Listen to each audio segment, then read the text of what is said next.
이번에 청년들이 저 강원도 영월 가서 수련회하고 온 청년들인데 열심히 봉사하고 있는 친구들입니다. 오늘 또 이 예배를 통해 우리 하나님께 영광을 돌리고 예배에 참석하신 모든 분들 위해 우리 하나님의 크신 은혜가 임하는 복된 시간이 되시기를 바랍니다. 오늘은 주께서 부탁하신 두 가지라는 제목으로 말씀을 드리도록 하겠습니다. 주께서 부탁하신 두 가지는 하나는 복음을 전하라. 땅까지 복음을 전하라. 또 다른 하나는 내 이웃을 내 몸과 같이 사랑하라. 이 두 가지입니다. 이 두 가지를 우리에게 부탁하셨습니다. 우리는 이 두 가지를 실행하며 살아가면 되리라고 믿습니다. 먼저 전도를 생각하면 저는 예수를 믿고 나서 지금까지 열심히 전도하고 있습니다. 전도하는 것은 다른 사람이 저 사람이 열심히 전도한다라고 하기 때문에 전도를 열심히 하는 것이 아니고 제가 저를 볼 때에도 저는 열심히 전도를 하고 있습니다. 자기야 자기를 볼 때에 전도하고 있는가? 전도 안 하고 있는가? 본인이 잘 알아요. 본인이 자기를 볼 때 전도하고 있으면 자기가 박수 치세요. 화장실 가서. 그래서 전도 안 하고 있으면은 주먹 쥐고 맞박을 한 대 때리시고 그래서 자기를 일깨워서 열심히 전도할 수 있도록 하시길 바랍니다. 제가 열심히 전도하는 것은 마태복음 1장 21절에 예수가 누구냐? 저는 성경을 못 읽었어요. 안 읽어지기 때문에. 성경이 읽으려고 노력해도 안 읽어집니다. 그리고 읽어도 읽어지는 것이 아니고 그냥 지나가요. 안 읽어도 이게 뭔 말인지 모른 채 지나가. 그런데 읽어지지 않은데 읽어지게 되면 한 말씀을 읽어도 빵 뚫어지게 됩니다. 마태복음 1장 21절에 예수, 사람들이 말하는 예수가 4대 성인이 아니고 자기 백성을 저희지에서 구원할 자로 오셨네. 예수는 구원자네. 예수가 구원자예요, 구원자. 이 한 말씀에 성경이 뚫어지는 겁니다. 그리고 이 예수님이 우리들에게 부탁하신 말씀, 마태복음 28장, 누가복음 24장, 요한복음 19장, 20장, 마가복음 15장,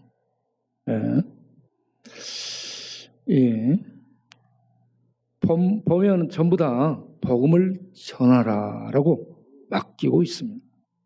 복음을 전하라. 그래서 복음 전파, 이게 얼마나 중요한 일인가 그것을 깨닫고 신학교 다니면서도 신학생들을 타고 다니는 차에서 복음을 전하고 또 그들을 데리고 육지여부 전도팀을 만들어 가지고 방학 동안에 거지 전도 여행을 실시했습니다. 4박 5일 동안. 그래서 강원도에서 제주도까지 이 전도 여행을 했었죠. 그리고 우리 교회 이곳에서 하기 전에 영등포역에 와가지고 거기 딱 보니까 얼마나 많은 사람들이 지나가는지 모르겠어요. 그 광장에 서서 제가 혼자 복음을 전했었습니다. 그리고 지금도 우리 여러분들과 함께 이곳저곳에서 복음을 전하고 있습니다. 얼마 전에 어떤 사람이 완도에 가서 부부가 돈 때문에 자살해 죽었어요. 아기도 죽이고. 30대 젊은이에요. 얼마나 안타깝습니까? 제가 생각할 때 그들이 이 복음을 알았다라면, 이 복음을 알고 하나님을 알았다라면 삶은 다 힘든 거예요. 이걸 헤쳐나갈 수 있는 힘만 가지면 어떤 힘든 상황도 살아갈 수 있고, 아무리 똑똑하고 돈이 있어도 삶을 헤쳐나갈 힘이 없으면 그거 다 쓰다가 무너지게 되는 거죠. 박원순 서울시장도 믿음이 없었어요. 저희들이 여러 번 만났죠. 우리 동네 재개발할 때도 여러 차례 만나고 그렇게 만났는데, 이분에게 전도를 하기 위해 접근하게 되면 그분이 아십니다 하면서 믿음을 갖지 않아요. 들으려 하지 않고. 노무현 전 대통령이 이렇게 자살을 했죠.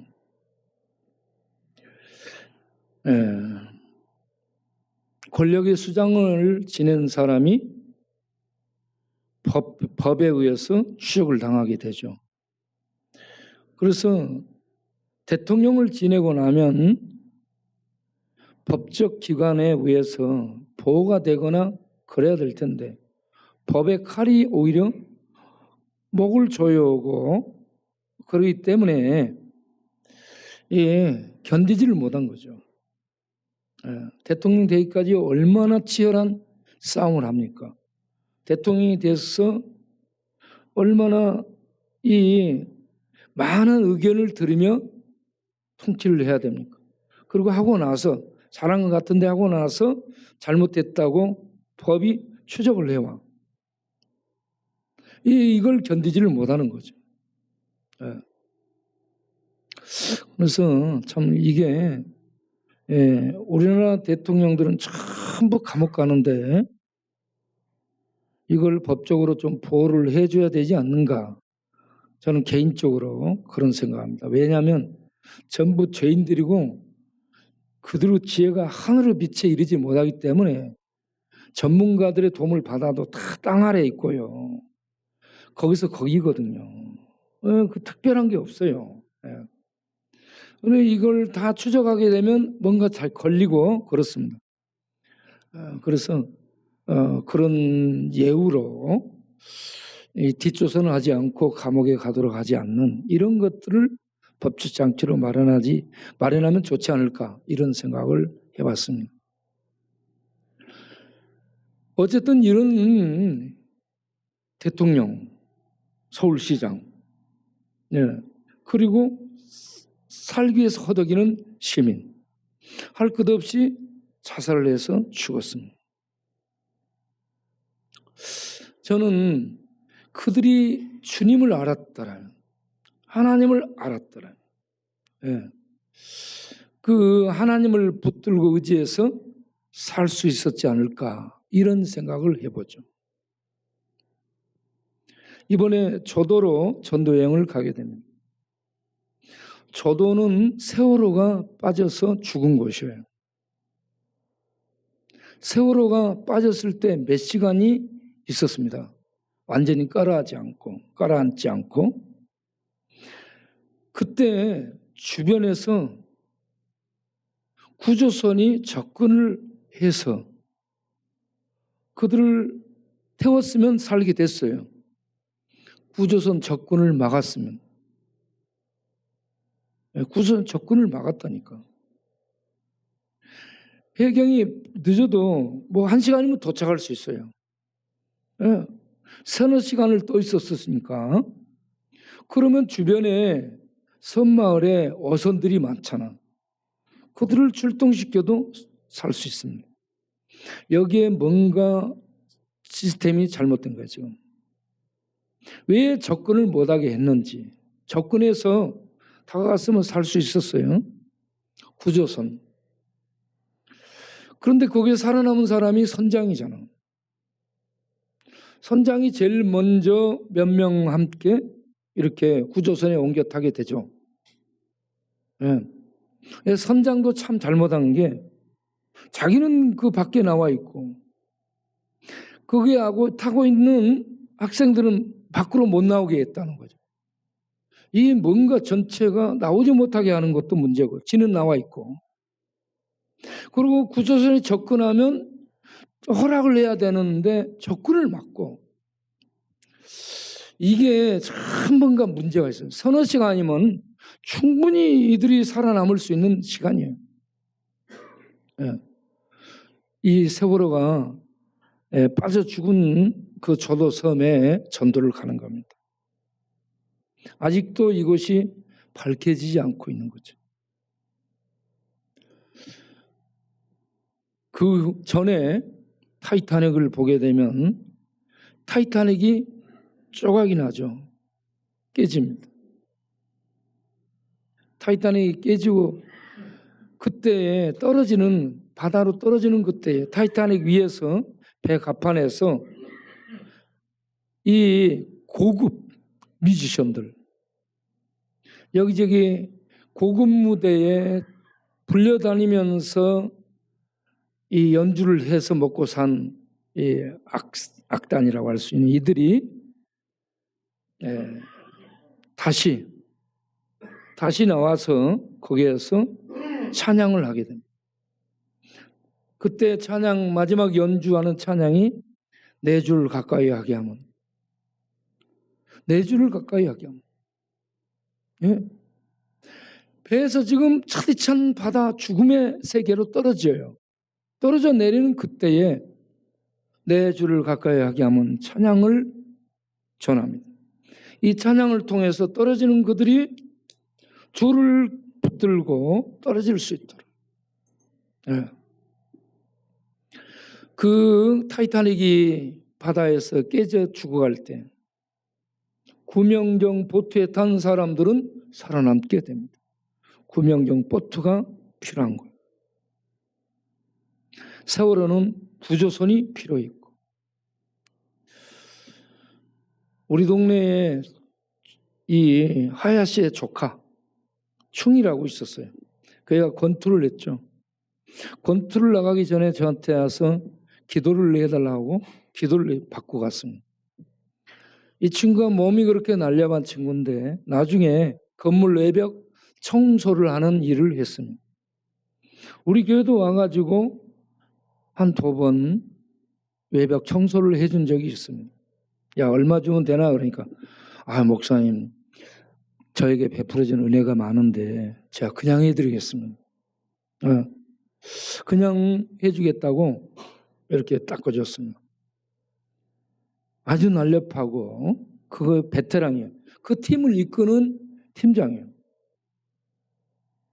그런 그가 줄이 풀려져서 자기가 죽을 줄을 어떻게 알았겠어요? 줄이 풀어져 가지고 떨어져 내려 고층 건물 청소하다 떨어져 죽었어요. 이 친구가 떨어져 내리는 걸 저는 상상하면 참 기가 막힙니다. 야, 줄. 정말 줄이 필요한 거예요. 예? 붙들 수 있는 줄만 있으면 붙들고 살 수 있는데 줄이 풀어진 거예요. 예? 줄이 없는 거예요. 줄이. 그래서 여기저기서 타이타닉이 깨지는 것을 모르고 있고요. 세월호가 빠져 죽을 줄을 모르고 있고요. 자기가 붙들고 있는 줄이 풀어져서 죽을 줄을 모르는 거야. 예. 타이타닉이 최첨단 과학으로 설계된 충돌이 일어나도 이중벽이기 때문에 깨져도 배에 물이 안 들어오고 살 수 있다라고 과학을 맹신한 그런 배 아니에요. 세월호가 조도 앞바다에서 뒤집어질 줄 누가 알았겠습니까? 그때 선장은 배 안에서 고스톱 치고 있었습니다. 참 기가 막혀요. 3등 항해사에게 대해 키를 맡겨놓고 그래서 사람이 이렇게 언제 배가 깨질지, 언제 배가 침몰당할지, 언제 타고 가던 차가 뒤집혀질지, 언제 내가 잡고 있는 이 줄이 아주 베테랑이잖아. 언제 이 줄이 풀어질지 모르는 거예요. 우리 조도에 우리가 자랄 때 국민학교가요. 1,500, 1,600명 이 학생들이 바글바글해서 오전 수업, 오후 수업 콩나물 시루처럼 그렇게 많은 학생들이 있었습니다. 그들이 지금 전부 저처럼 나이가 먹었겠죠. 그런데 지금 현재 조도에는 한 30명 정도 학생이 학교를 나오고 있습니다. 그때 우리들 어마어마하게 전부 마을마다 동네마다 애들 잔치, 애들 천국이었죠. 그런데 지금은 어른들도 없어요. 어른들도 없어요. 우리 동네에 형님하고 같이 살고 있는 동네에 한 7, 8명이 남았나? 그런데 그 집 앞집 아줌마가 암 걸려 죽고 그 아저씨도 몇 년 전에 암 걸려 죽고 아랫집은 일찍 떠나고 없고 윗집도 일찍 떠나고 없고 그 윗집에 있던 분이 작년에 돌아가시고 그래서요 집 주변에 형님 집 주변에 사람이 한 명이 없습니다. 적막해. 사람이 없어요. 조도에 살고 있는 주민이 저희들이 지금 이게 전도여행이 17차니까 한 3년 코로나로 못 간 것까지 하면 20년 전. 20년 전에는 약 3,000명 정도 됐었는데 지금은 한 2,200명 정도 남았다는 거예요. 그러면 그동안에 이들이 도시로 떠나지 않았거든요. 연세 들어서 돌아가신 분들이 한 7, 800명이 계속 돌아가셨다. 앞으로도 돌아갈 일만 남았고 예? 집들은 통통 비게 될 거야.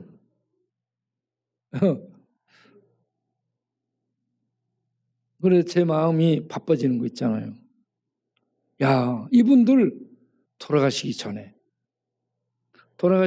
어서 빨리 가가지고 복음을 전해. 이들이 이 복음을 통해 예수를 알고 영접하고 생명줄 예수를 붙들고 갈 수 있도록 지옥에서 건진받을 수 있는 게 이 생명줄 예수입니다. 다른 줄은 다 타요. 생명줄 예수만 살아남을 수 있거든요. 유일한 줄입니다. 그래서 저희들이 이 생명줄 예수를 전해주기 위해서 가는 겁니다. 그런데 사람들이 잘 안 듣잖아요. 귀가 닫혀져 가지고 잘 못 듣고 눈이 덮여져서 보지를 못해. 그래서 이걸 뚫고 귀를 열고 눈을 열고 이 복음을 그들이 받아들일 수 있도록 영적 전투를 수행해야 되는 겁니다. 이 싸움이 정말 치열한 싸움이 되는데 예수님이 어떻게 이런 전도를 수행했는가 보면 기도를 통해서 하고 있습니다. 사도 바울이 에베소 6장에서 보면 마지막에 나를 위해서 기도를 해달라고 얘기합니다. 이 복음을 담대히 전할 수 있도록 사도 바울이 주님을 직접 만난 사람 아닙니까? 부활한 주님을 직접 만나고 성령의 충만함을 입어 복음을 전하고 돌아다닌 전도 여행을 한 사람인데 그가 계속 부탁하기를 나로 하여금 담대히 입을 열어 복음을 전할 수 있도록 기도해달라 부탁을 하고 있습니다. 여러분 우리 전도팀을 위해서 기도해 주시길 바랍니다. 성령과 능력으로 복음을 전할 수 있도록 기도해 주시길 바랍니다. 우리가 예화를 하고 말의 지혜를 가지고 얘기를 하고 해도 성령이 역사하지 않으면 아무 효과 없습니다. 성령이 역사할 때 닫혀진 길을 뚫고 닫혀진 눈을 열고 닫혀진 마음을 열어서 하늘의 빛이신 하늘의 진리이신 생명이신 예수님을 영접하게 되고 그 안에 예수님을 모실 때에 그들은 영원한 생명줄을 붙드는 거고 영생 안에 들어가서 사는 축복을 얻게 되는 것입니다. 이러한 이 전도 사역, 이 전도 사역을 하는데 오늘 본문을 보게 되면 전도를 21절에 뭐라 했냐면 전도에 미련한 것이라. 전도를 미련한 것이라고 20절에 세상 지혜, 변사, 변론가, 지혜자. 세상 관원이라면 관리, 공무원들 이런저런 이 공부를 해서 자격을 취득하고 공적 업무를 수행하는 공무원들을 얘기해요. 이런 공무원들이 똑똑하죠. 똑똑합니다. 다들 똑똑하다고 하죠. 그런데 세상의 지혜를 미련하게 하셨다. 똑똑한데 미련한 것이다 라고 얘기합니다. 세상 업무 처리할 수 있는 공부는 했어요.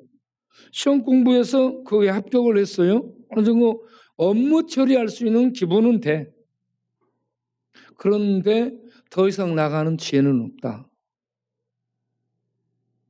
어떤 지혜? 하나님을 아는 지혜, 하늘을 아는 지혜, 하늘의 비밀을 아는 지혜는 없어요. 그래서 똑똑한데 어리석은 겁니다.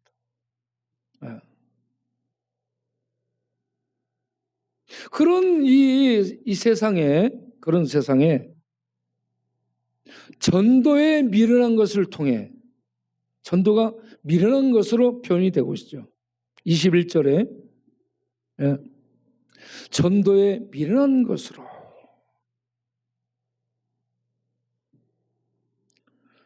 우리가 복음을 가지고 전도하러 가는 거예요. 사람들이 볼 때 듣고 싶은 얘기가 아니에요. 십자가의 도를 전하잖아요. 그래서 22절을 보면 유대인은 표적을 구하고 유대 사람들은 너가 하나님으로부터 온 표적 보여줘봐. 헬라 사람들은 지혜를 구해.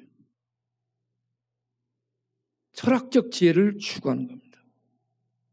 세상 사람들은 성공할 어떤 원리를 추구해요. 그런데 우리는 십자가에 못 박힌 그리스도, 십자가의 도, 십자가의 말씀, 십자가의 복음, 그들하고 상관이 없는 십자가를 전하니 귀를 열고 들어 안 듣는다는 얘기예요. 들러 가지도 않아. 그런 사람들에게 예수 믿으라고 전하니 이빨이 땀이 나도 안 되는 거예요. 안 돼요. 이빨만 땀 흘려요? 마음에 땀이 흘러요. 마음은 땀 흘리는가 영혼도 땀을 흘려요. 이 복음 전하는 이 싸움이 노동입니다. 큰 노동이에요. 예. 공부가 노동이죠. 지식을 가지면 공부를 하고 지식을 갖게 되면 그 사람은 미래가 열리는 세상입니다. 그래서 공부를 해 지식을 가져. 그러나 지혜는 없어. 젊어서 하버드 대학에 가면은 이 현관에 이런 글귀가 있다고 그래요. 지금 잠을 자면 꿈을 꾸지만 지금 공부를 하면 꿈을 이룬다. 공부가 노동이에요, 노동. 노동이기 때문에 공부하는 것이 힘들죠. 그래서 공부 안 하고 자. 우선. 그런데 그렇게 자면서 꿈을 꾸지. 꿈만 꿔. 그런데 꿈을 이룰 수는 없는 거야. 그래서 지금 공부하고 노동을 투자하게 되면 미래의 여건을 갖는 거라고 얘기를 합니다. 미래에 여행할 수 있는 여건을 갖는 거라. 베이컨이 말한 것처럼 지식은 힘이에요. 아는 것이 힘, 지식이 힘, 지식이 능력. 지금 정보화 시대. 예. 어떤 이 암산하고 이 어학 공부하고 이런 기초적인 지식이 아닌 이 지식을 활용할 수 있는 이런 지식 시대입니다. 이런 지식을 가진 사람들이 돈을 버는 세상이 됐어요. 예. 그런데 이런 지식을 가지고 있다 할지라도 그 이상을 들어갈 수 없는 거예요. 그런 사람들에게 우리가 복음을 가서 전하는데 이 복음이 뭐냐 그러면 예수는 그리스도요, 예수는 하나님의 아들로서 이 예수를 믿으면 구원을 받는다. 이게 복음의 핵심 메시지입니다. 여기서 복음에서 말하는 예수는 누구냐? 예수는 고린도전서 1장 24절에 구원을 주시는 하나님의 능력이요, 하나님의 비밀의 지혜라라고 얘기하고 있습니다. 골로새서 1장 27절에 예수는 하나님의 비밀이라고 얘기합니다. 비밀. 비밀은 미스테리온에서 보이지 않는다는 얘기입니다. 보이지 않아요. 보이지 않아. 볼 수 없습니다. 세상 공부해도 지식을 쌓아도 오래 살고 경험이 많아도 이 예수 닫혀진 비밀을 볼 수 없어요. 알 수 없습니다. 그럼 어떻게 해야 되는가? 하나님의 비밀인 예수께서, 하나님의 지혜인 예수께서, 하나님의 진리인 예수께서 이 세상에 사람으로 오셔서 직접 말씀을 하시고 가르치고 전하게 되죠. 그런데 그 시대를 살았던, 예수와 함께 그 시대를 살았던 사람들, 예수를 보면서 신학을 갖고 있으면서 공부를 했으면서 예수를 알지를 못했습니다. 이것이 세상의 한계죠. 모르는 겁니다. 네. 이러한 세상을 향해 우리가 나가서 십자가의 도를 전하는 겁니다. 왜 그렇습니까? 이 십자가의 도가 받아들이는 사람에게 구원을 주는 하나님의 능력이 되기 때문에 그렇습니다. 자, 그런데 이 십자가의 도를 전하는 것, 이것이 전도인데 전도를 미련한 것이라고 했습니다. 그리고 하나님의 미련한 것이, 하나님의 어리석은 것이 사람보다 지혜롭고 하나님의 약한 것이 사람보다 강하니라. 여러분, 전도를 미련한 것이라고 했고요, 하나님의 미련한 것이라고 다시 설명해요. 그러면 하나님이 전도를 쓴다는 얘기죠. 하나님이 전도를 쓰는데 이 전도가 미련해 보인다는 겁니다. 거기에 전도에 동원되는 사람들이 형제들아 우리를 부르심을 보라, 예? 하면서 27절 이하를 보게 되면 세상에 미련한 것들이라고 또 얘기하고 있습니다. 계속 미련한 것이라고 얘기가 나와요. 똑같은 단어입니다. 미련한 것들을 택해가지고 어떻게 말을 할 줄 몰라, 뭔 말할 줄 모르는 미련한 것들을 통해 좌충우돌하며 많은 말이 하나님께서 쓰는 지혜로, 능력으로 사용되어진다는 얘기입니다. 여러분, 전도할 때 기도하시고 성령이 인도하셔서 우리의 전도를 통해 하나님이 역사하옵소서. 그렇게 하면 하나님이 우리의 말, 우리의 이 만남들을 통해서 역사하는 겁니다. 우리가 아무리 많은 것들을 준비해도 하나님이 역사하지 않으면 안 됩니다.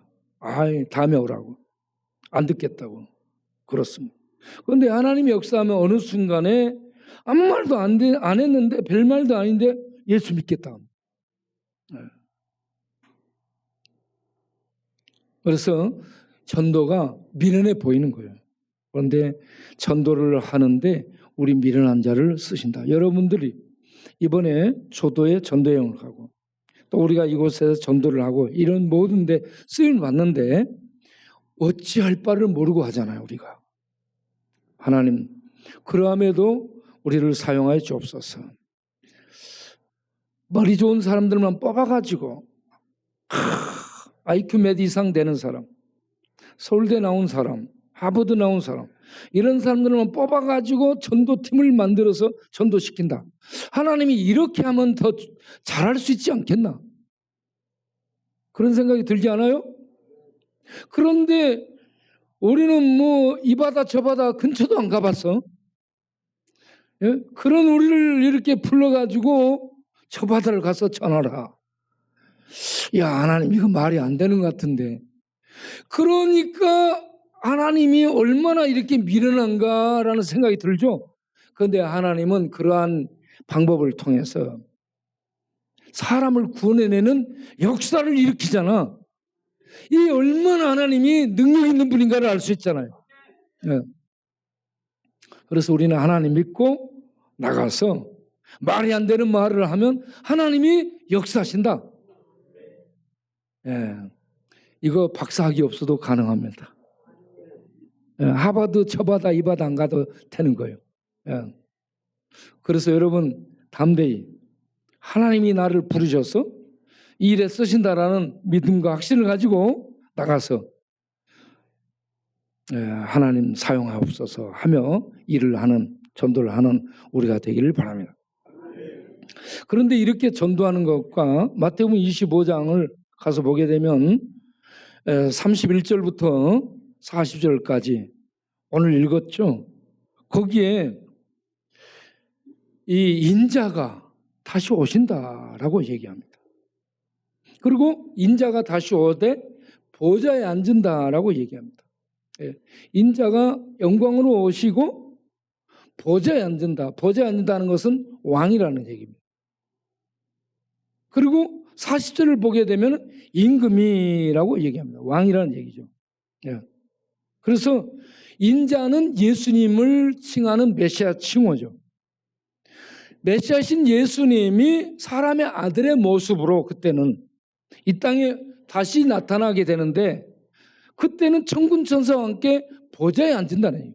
왕의 보좌에 앉아서 모든 사람을 심판한다. 네. 심판하는데 어떤 것을 근거로 심판하는가? 이게 참 나눠주고 옷 입혀주고 감옥을 신방하고 병든 자를 돌아보고 헐벗은 자를 입혀주고 나그네된 자를 방을 잡아주고 도와주는 이러한 행동을 보고 심판하겠다. 믿음은 어디 있어? 믿어야 구원받는다는데 이거는 무엇을 전제하냐? 믿음을 전제하고 있습니다. 믿는 자가 예수님의 말씀을 듣고 믿음으로 전도하며 믿음으로 선행을 하는 겁니다. 요한복음 13장 34절에 새 계명을 주노니 너희는 서로 사랑하라 라고 말했습니다. 서로 사랑하라. 예. 마태복음 23장 37절 40절까지 보게 되면 율법사들이 질문해요. 어느 계명이 크니까 너 어떻게 성경 읽느냐? 예? 예, 그러니까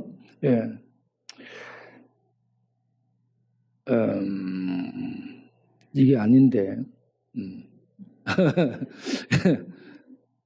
예, 예수님이 어느 계명이 크냐고 물어보니까 너 어떻게 읽느냐? 그러니까 마음을 다하고 뜻을 다하고 성품을 다해 하나님을 사랑하라 했습니다. 그 다음은 내 마음을 다해서 내 몸과 같이 내 이웃을 사랑하라. 그러니까 이 두 계명이 온 율법과 선지자의 전부다. 핵심이다. 강령이다. 이렇게 예수님이 시원합니다. 그러니까 내 이웃을 내 몸과 같이 사랑하라. 이 실천입니다. 헐벗은 자, 굶주린 자, 이 나그네된 자. 유대인은 자기 민족만 이웃인데 이런 사람들이 여기 세상에 많다는 얘기죠. 이런 자들을 돌볼 수 있는 것이 사랑이죠. 사랑은 하나님을 믿는 믿음에서 나오는 거죠. 그래서 이렇게 행동으로 너희는 내 이웃을 사랑하라 했고, 이렇게 나그네된 자, 배고픈 자, 굶주린 자를 돌보는 이 행위가 그냥 나눠주는 동정구제사업, 복지사업이 아니고 믿음을 전제해서 주님 말씀 사랑을 실천하는, 믿음과 사랑을 가지고 돌보고 섬기는 일을 했을 때에 그 결과를 예수님이 어떻게 판단하냐. 마태복음 25장 40절에 예수님이 판단하기를 뭐라고 얘기해요? 여기 있는 내 형제 중에 지극히 작은 자. 지극히 작은 자는 세상 관원이 아니에요. 세상 권력자가 아니에요. 가장 의미 없는 고아와 가부를 지칭하는 용어. 예? 돌봄을 받아야 될 가장 작은 의미 없는 자를 너에게 있는 힘을 가지고 돌보고 사랑했을 때 그걸 예수님께 한 것으로 판단을 하겠다. 결국은 두 가지 부탁한 것이 뭐냐? 복음을 전하라. 내 이웃을 사랑하라. 그런데 믿음을 가지고 있을 때에 이웃도 사랑하고, 믿음을 가지고 있을 때 복음도 전하는 거예요. 믿음의 결과가 이웃사랑 실천으로, 믿음의 결과가 복음을 전하는 것으로 이렇게 열매를 맺게 되는 거예요. 네. 이혜인 수녀가 시에서 힘들지 않고 열리는 열매는 없다. 참 멋진 말이에요. 네. 도종아는 흔들리지 않고 피는 꽃은 없다라고 했죠. 힘들지 않고 열리는 열매가 없습니다. 씨앗이 땅을 뚫고 나올 때 얼마나 힘들겠어요. 생명의 열매, 구원의 열매 맺는데 얼마나 힘들어요. 이빨이 땀이 난다 했죠. 마음에 땀이 나고, 이 복음 전파 온몸이 땀을 흘려야 됩니다. 네. 그렇게 해도 안 돼요. 성령이 역사하지 않으면 안 됩니다. 그래서 여러분, 미련하고 연약한 우리를 부르셔서 하나님의 영광에 참여해서 사랑을 실천하는 그 은혜를 누리게 하고 복음을 전해 구원하는 이 기쁨을 맛보게 하는 이 일에 우리를 하나님이 부르시고 동원했다. 하나님의 영광에 참여할 기회를 주는 겁니다. 그런 줄 아시고, 여러분, 우리가 언제 죽을지 몰라, 언제 잡고 있는 줄이 풀려져서 떨어져 죽을지 모르는 시대를 사는 우리가 하나님이 나를 부르셔서 이런 일을 시킬 때에, 예? 내가 그 일에 참여해서 일을 하면서 죽어가는 타이타닉이 깨지고 세월호가 빠지는 그 배에 있는 그들이 언제 죽을지 모르는 그들이 죽어가기 때문에 우리가 나가서 구조 작업을 하는 전도가 구조 작업입니다. 전도를 통해서 사람을 살리고, 그리고 그 주변에 헐벗은 사람들을 먹이고 살리고 돌보는 일을 병행하면서 당신 어떻게 해서 맨 그렇게 일을 하는 거예요? 그럼 우리 주님, 예수님이 이렇게 하라고 명령하셨습니다. 우리는 예수님의 백성으로서 그 일을 하고 있는 것입니다 하면서 하나님의 영광을 드러내는 삶을 사는 우리 모두가 되기를 바랍니다.